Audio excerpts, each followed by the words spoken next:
సౌందర్యలహరి 6వ శ్లోకం. ఓం శ్రీమన్మహాగణాధిపతయే నమః. శ్రీమహాసరస్వత్యై నమః. శ్రీగురుభ్యోన్నమః. హరిః ఓం.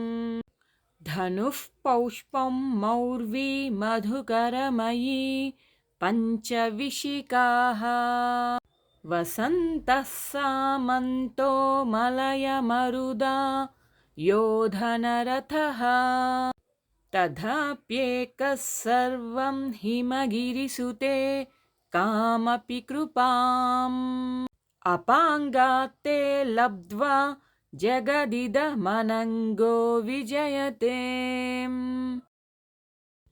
ఈ శ్లోకం యొక్క భావం అమ్మవారి యొక్క చూపే శక్తి. కామదేవుడు యుద్ధానికి వెళ్తే సాధారణంగా పెద్ద ఆయుధాలు ఉండవు. అతనికి ఉన్న పరికరాలు అతని దగ్గర పుష్ప సంబంధమైన ధనస్సు, తుమ్మెదల వరుసని వింటినారిగా, 5 పువ్వుల బాణాలు, సహకారం కోసం వసంతకాలం, మలయపవనం అనగా సుగంధగాలి ఆయన సామంతుడు. ఇంత మృదువైన వాటితో యుద్ధం చేయడం అసాధ్యం అనిపిస్తుంది కదా.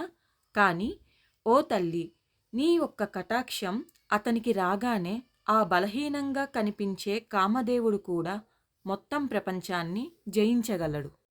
అదేవిధంగా మానవుడి శరీరం ఒక వస్తువు మాత్రమే. మానవుడు జీవించడమే అమ్మవారి దయ. మనస్సే ధనస్సు.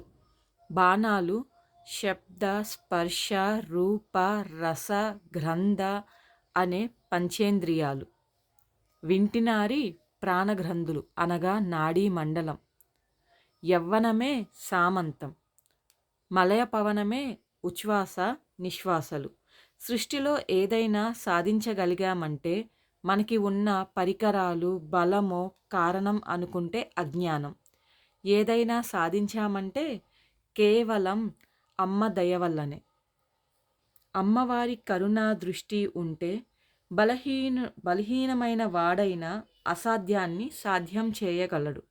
దైవకృప ఉంటే చిన్న సాధనం కూడా మహాశక్తిగా మారుతుంది. ఇది అమ్మవారి కటాక్ష శక్తి మహిమ గురించి చెప్పే శ్లోకం.